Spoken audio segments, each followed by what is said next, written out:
Hey guys, this is a build order video. We're going to be looking at a Dark Age Horseman build for the current season, Season 8.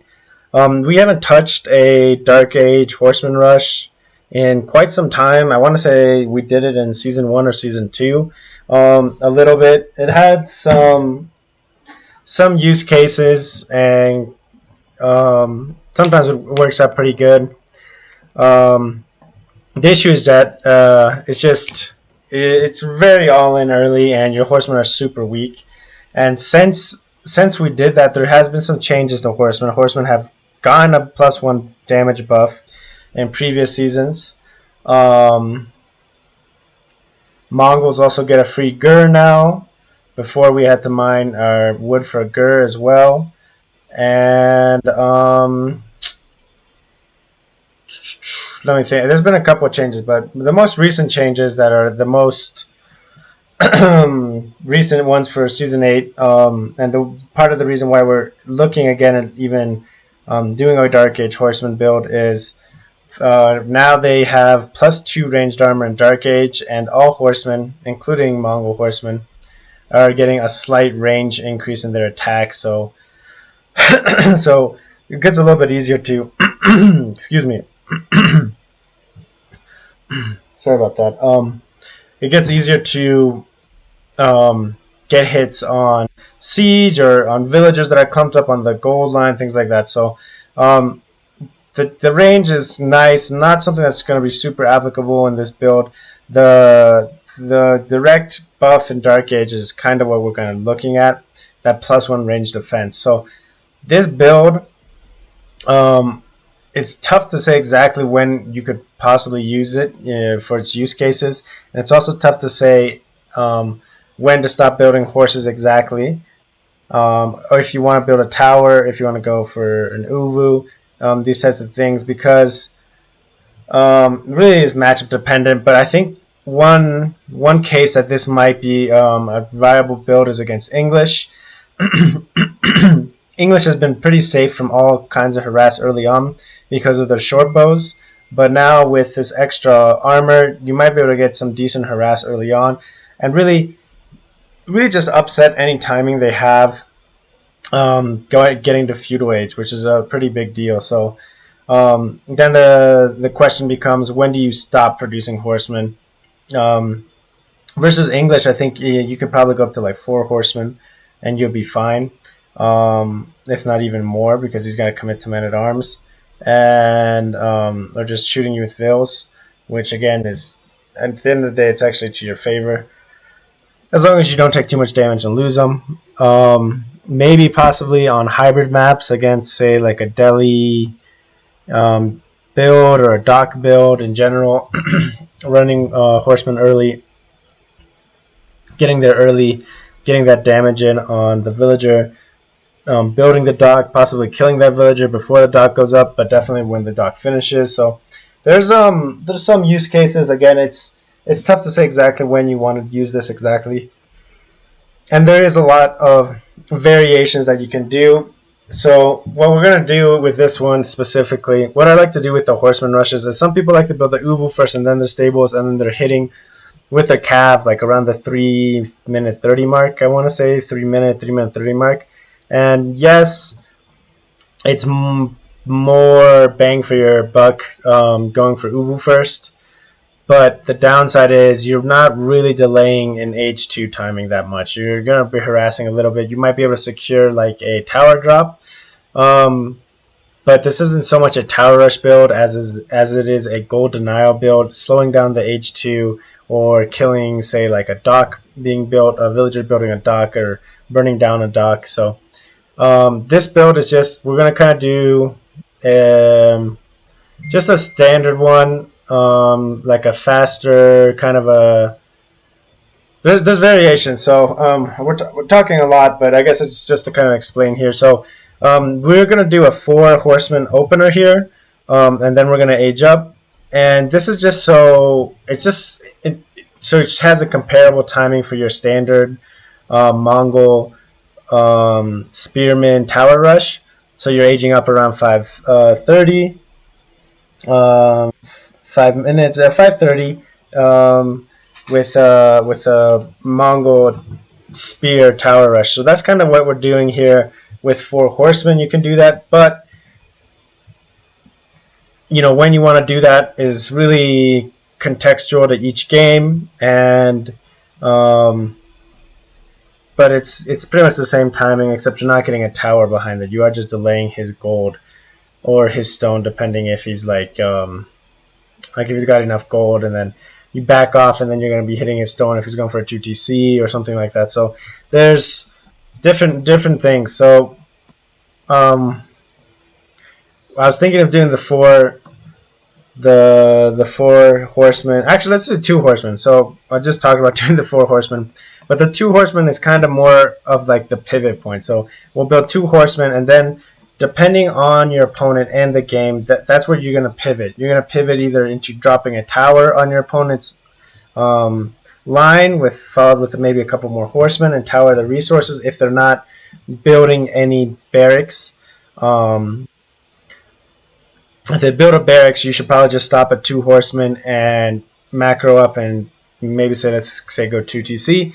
But if they just send mass villagers and mine up all their gold really quickly, and you just get a little bit of damage in, all that really has done is slow down their age up a little bit. So it's important that you don't overinvest, or you can drop a tower on their gold now because they aren't going for anything in Dark Age to respond. So that's kind of where you can pivot. If it's, say, like a dock play that you're denying, definitely I would say go for 4 horsemen. You have to get a good timing to burn down that dock and in time to make it worthwhile, because if he gets too many ships out and gathering resources, he's getting too much investment or too much return on his investment on that. So pretty important that that's done pretty smoothly. So that pivot. So we'll do 2 horsemen, and then from there that it's really kind of a pivot point in the game. So the way I like to do my horseman rush is we're going to immediately select all of our villagers, send them onto a straggler tree,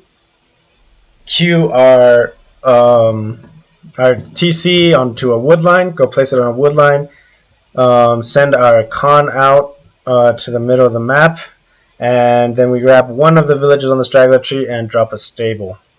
That villager that builds a stable is going to rally onto the straggler tree that is being chopped, or a near wood line if it's too far from where their TC is placed. And then your 5 villagers that were on the straggler tree will do 1 drop off. We'll do 1 chop or 10 or 50 wood, do a drop off and go onto sheep. And you'll start rallying onto sheep till you have 8 on sheep. Then you're going to go 3 on the wood, so 2 more on the wood and rallied on the wood, 3 total on wood, and then 3 on the gold. And and then from there you're going to rally like 2 to 3 more villagers on food. I'd say 2 more villagers on food, so 10 total, and then you're probably going to rally onto wood. And then I like to age up with 4 villagers on deerstones or silver tree. Or 6. Actually, we're behind, so yeah, it's 6 villagers on age up from food. So we're going to do that build. We'll play it out and you guys can kind of see it. But another thing of detail to note with Season 8 now is you start with 5 sheep, and sheep are worth 200 food instead of 250 food. And our pastures are generating faster. So some people have run the math. I haven't run the math yet, but it's supposedly about a 3% nerf to the pasture economy of the Mongols. So expect a little bit less efficiency out of your pastures. But your opening is a lot better now with 1,000 food banked there. So you can run around on the map a lot more before you have to get back in time. I want to say you need to be hitting back at your TC around the 2-minute 30 mark with this specific build. The 2-minute 30, 3-minute mark, something like that, and you won't have idled villagers. So it's pretty important that you still hit a timing, but you have a lot more leeway now with 5 sheep on the starting TC. So that being said, let's get this the match going here. Okay, grab the villagers, grab the TC, send the con, and do that. Send the girl over to gold. I've been messing around with the con and my scouts in general on my number 3. We're gonna go find our opponent's base over here. After you do all of these things, your villagers here are almost done with this drop off. So I click them and shift click them onto deer. Make sure the TC rallied. A little bit of a unfortunate effect that's happened here is now the docks and some buildings that share villagers and military units can have 2 rally points. And for whatever reason now we have a rally points that are kind of messed up for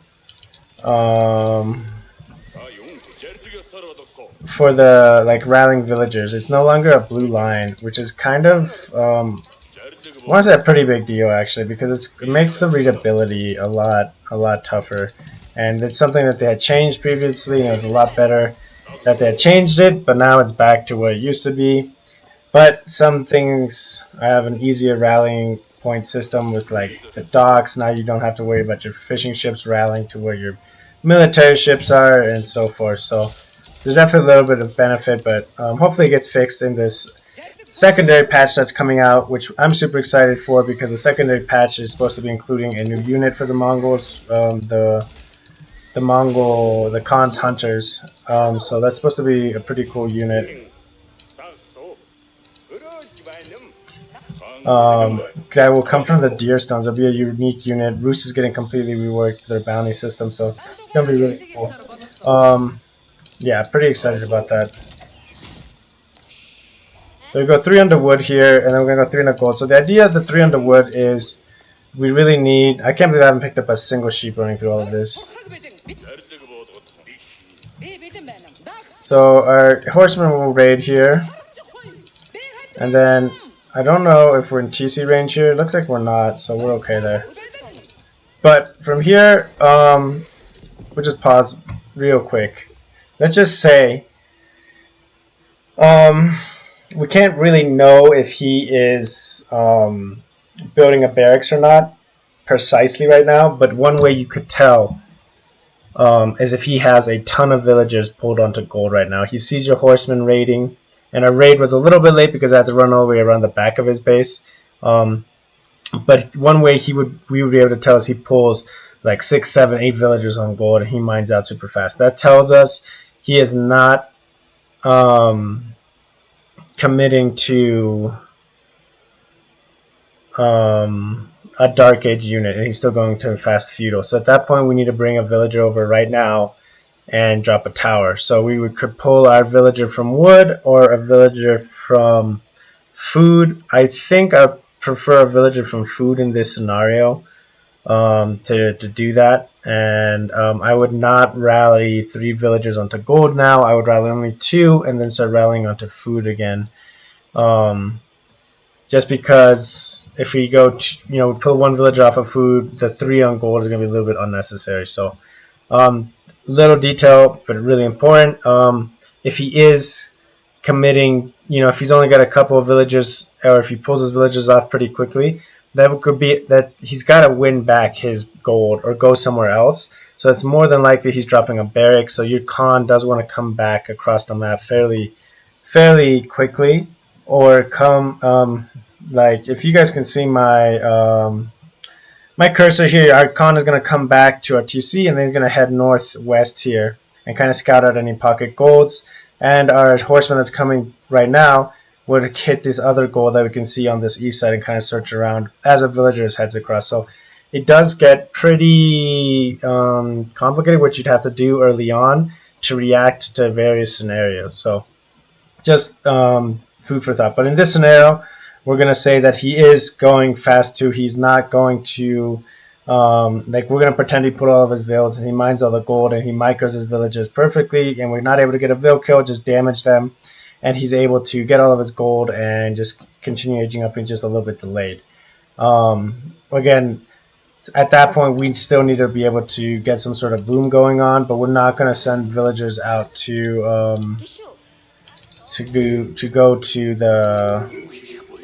go build a tower.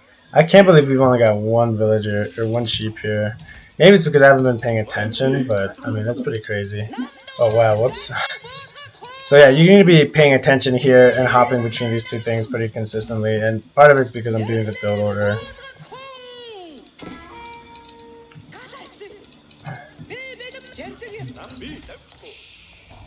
Okay, after we've got all we need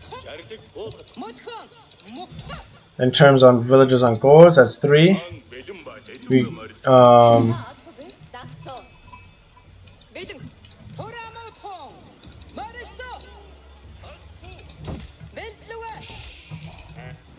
I think we're out of range right there. It's tough to get out of range like 100% and like know exactly what range is there. A little bit annoying, but yeah. Also, I'm really surprised we got no sheep really.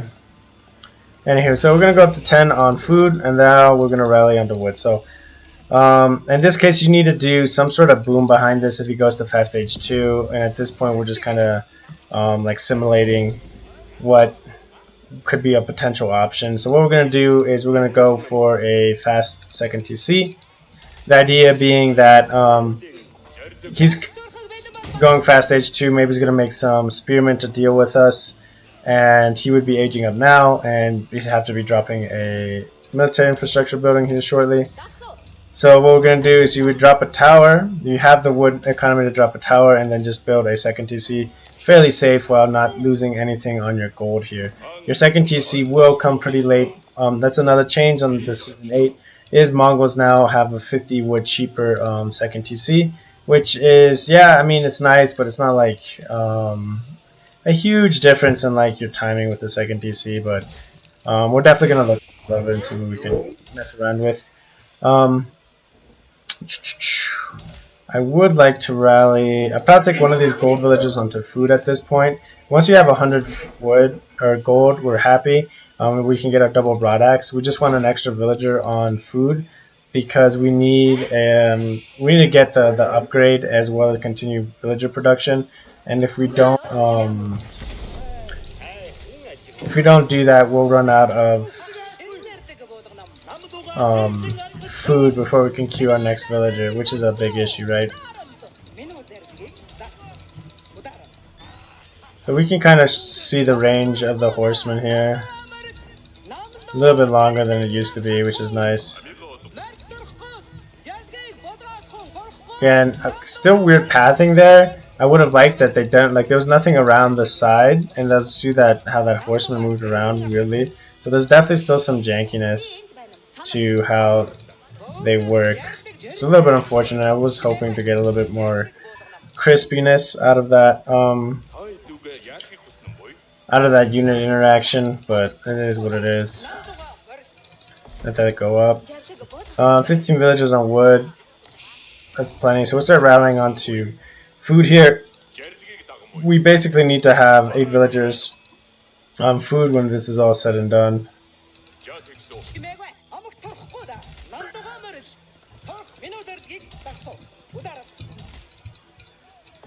We did get our broad axe upgrade, so let's get lumber preservation for shits and giggles.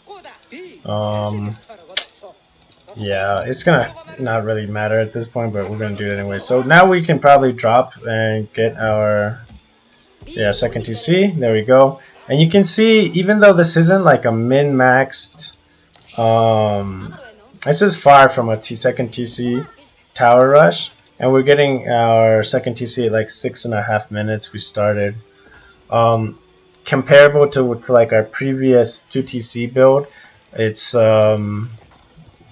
interesting in the regards that like it's pretty comparable because we used to rush like wheelbarrow and then do our second TC, and it was basically the same time as a fast H2 into broad axe build.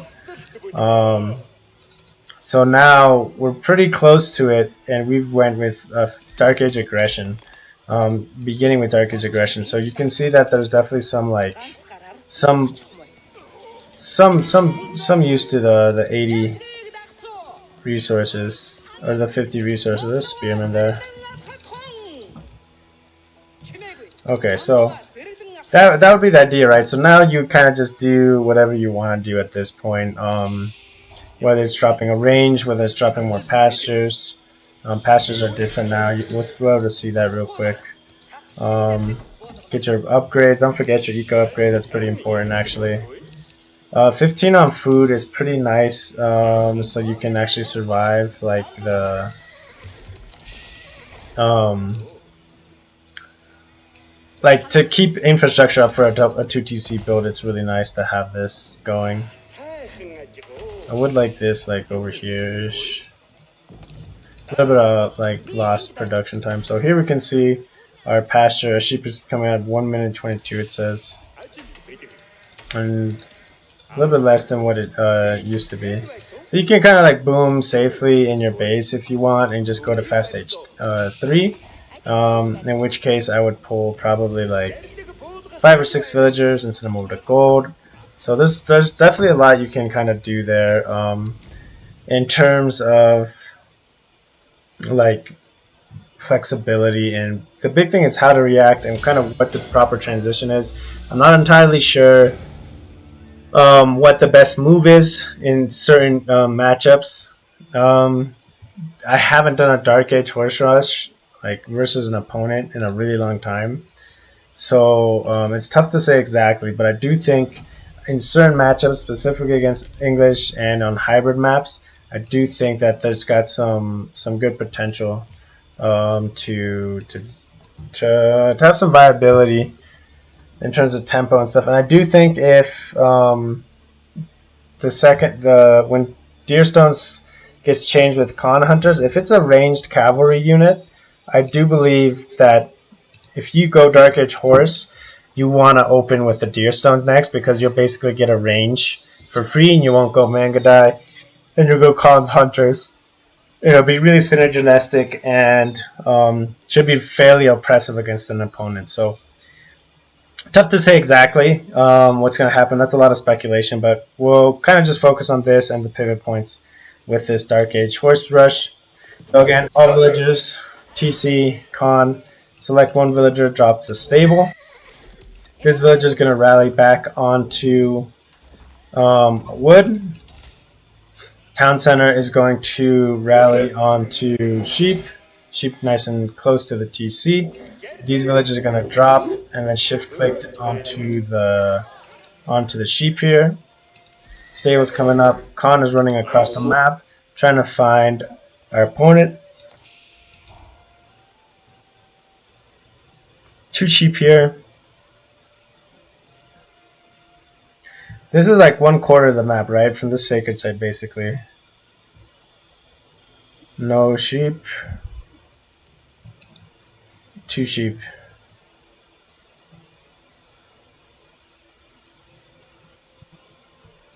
You could arguably say 4 sheep in the 1/4 of the map, but this is like right on the like line. Nothing like in the middle. That's pretty crazy.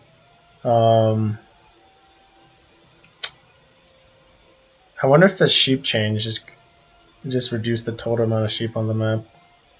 I believe it has, which makes it less RNG. To the south, I mean, I had a pretty good haul, right? 1, 2, 3, 4, 5. Potentially, you could almost argue this one 6. Yeah, so definitely some RNG always involved still. Anywho, so villager split 6-1. Rallying villagers onto here. Horsemen immediately queued. And if their opponent has a front gold, you can be hitting their gold at 1 minute and 40. Unfortunately, the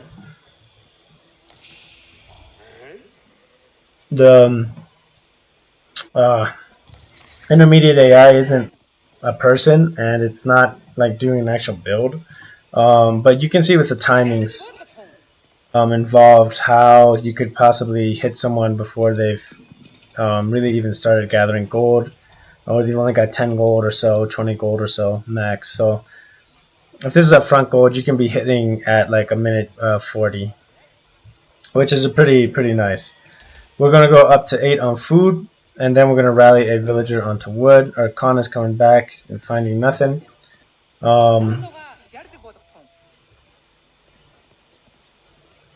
You can see if there's a front gold, it'd be like a 1 minute 40 timing. And the cleaner you are with your opening build, and the sooner you hit your horseman after finishing the stable, the faster this hits. So we go up to 3 on wood, and the 3 on wood here is so you have the flexibility to either tower drop or drop an uvu and age up, or you could even drop a pasture, but I think it's between those two options. It's either uvu or tower. It's kind of your follow-up here. I don't think you really want to drop a pasture, but you can. This is annoying that my villagers go up here to this. You do want them on this close wood line, so that's a little bit of idle time and that we messed up on this build, but at the end of the day, it's not going to be a big difference. Do move the stable after the 2 villagers if you are going to commit to uvu. If you're not, and you'll kind of know depending on how many villagers are pulled here. So we see all these villagers got pulled. I mean, obviously, we just said it, that's what could happen, but I mean, it didn't happen when we were talking about the pivot point, right? So you see a lot of villagers. We'll just pause again. We'll go over it one more time. I don't want to harp or beat a dead horse more than I already have. But right around the 2.5 minute mark, the 2 minute mark, your opponent has had to have made a decision around the 2 minute mark because you're hitting around the 1 minute 42 minute mark. If it's on the back of his base's gold, he's got to make a choice. Do I mine out the gold, send my villagers, and micro back villagers? Very possible. It's only 1 horseman. You're not going to kill him. He's just going to micro him back. You're not going to be able to kill him. You're just going to be able to damage him. Do try to get a torch in on the forge when this is happening. Because if he does delete it, you want to get that resource bonus. So if he sends a lot of villagers, you need to expect a fast age 2, and you're going to go for an uvu. And age up yourself and boom, if you want, right? The other choice is he's not committing to any Dark Age units. Go send a villager at the 2 minute 20 mark and drop a tower here, right? And you're going to start building a tower around the 3 minute 10 mark, 3 minute mark. So there could be a villager here building a tower right now. With the horseman, the synergy is that he has to build spearmen to kill your horse, and the spearmen are going to suffer against the tower. And yeah, so those are your 2 options that you kind of pivot. If you see like Dark Age spears coming out and he's contesting this in Dark Age, it's, don't fight it. If it's only 1 spearman, you can micro it and beat the spearman, or like have him chase. His spear can only cover 1 of these horses. You have 2 horses, so he has to make 2 spears. Once that happens, you can just kind of avoid this or pull out his guys and try to get cheeky. If he moves his spearman far enough out, you can turn around, wrap around, get some hits in. So there's some micro to be had. Just don't waste or lose macro doing this micro, because it's not any game-ending macro here or micro here. It's fun, but don't like lose a horseman or something here. So if he does come into Dark Age spears, again, you have the choice, right? You can, I wouldn't say you can't drop a tower on his base, so you have one of 2 choices. Both more defensive is dropping the uvu again, which I would recommend you always do, because you really do want to start scaling your uvu. You're already 3 minutes late, so you're 200 stone behind a standard Mongol build and tempo, and you're a villager behind against most opponents already. So it's really important that you do have this uvu. I would almost say always drop the uvu, but you can tower here. There's also a possibility, or you can tower on your gold if you feel like, oh, he's really committing to a bunch of spears, or he's going to push into me. So that's something else that could happen. Either way, that's why you go 3 onto wood, so you get the choice. Then 3 onto gold, and you can see you're just kind of naturally going to be hitting your age up timing here.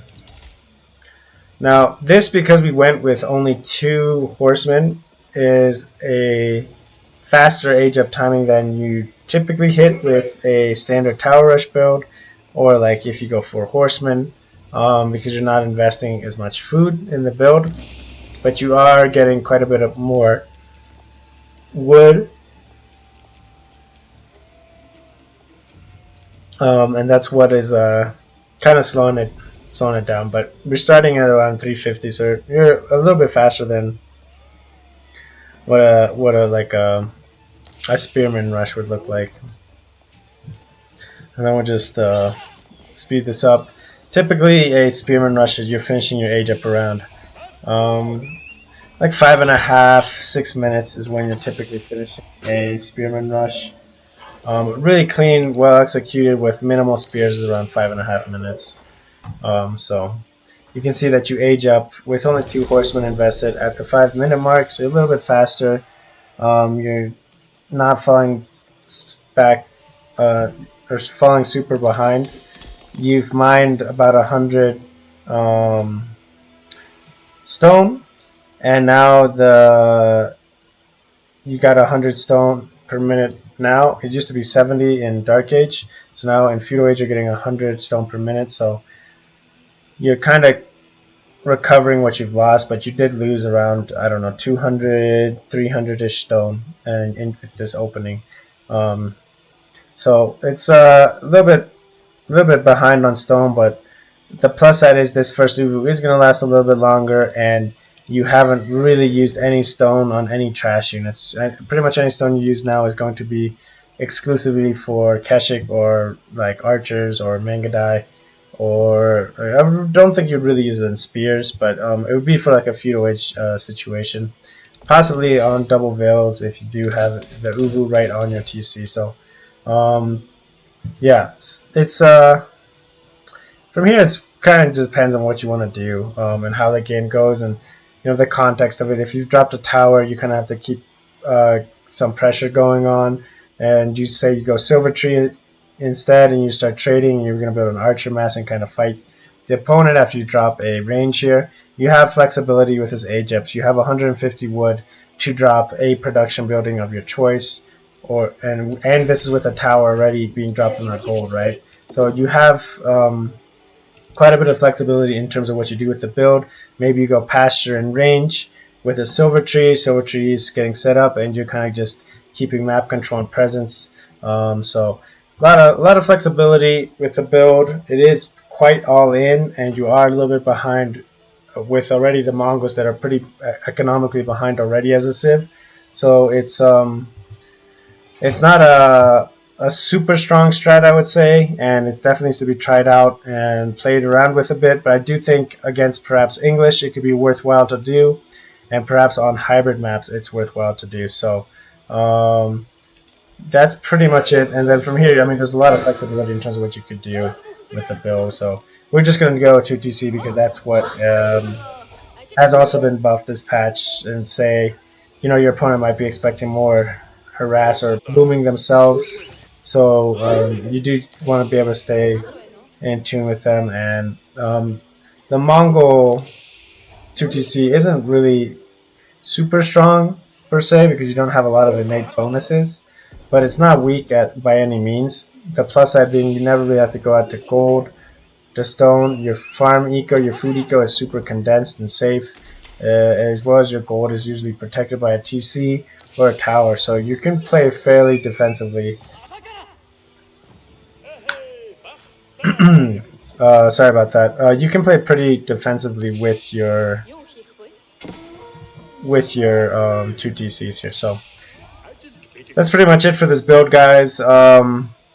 If you guys like it, if you try it out, if you find any use cases for it, let me know. I'm going to be messing around with it a little bit. And from here, I'm going to look into redoing the 2TC build since now it is out of date, and more immediately, or I guess the next build I'm going to work on before the 2TC is the new Mangadai build. Mangadai are now 10 resources cheaper and much more gold heavy, so that's going to be really helping on cranking them out early and protecting that trade, and it's going to be really a big buff to our specific playstyle, so or my specific playstyle. So thanks again for watching, guys, and I will catch you on the next one.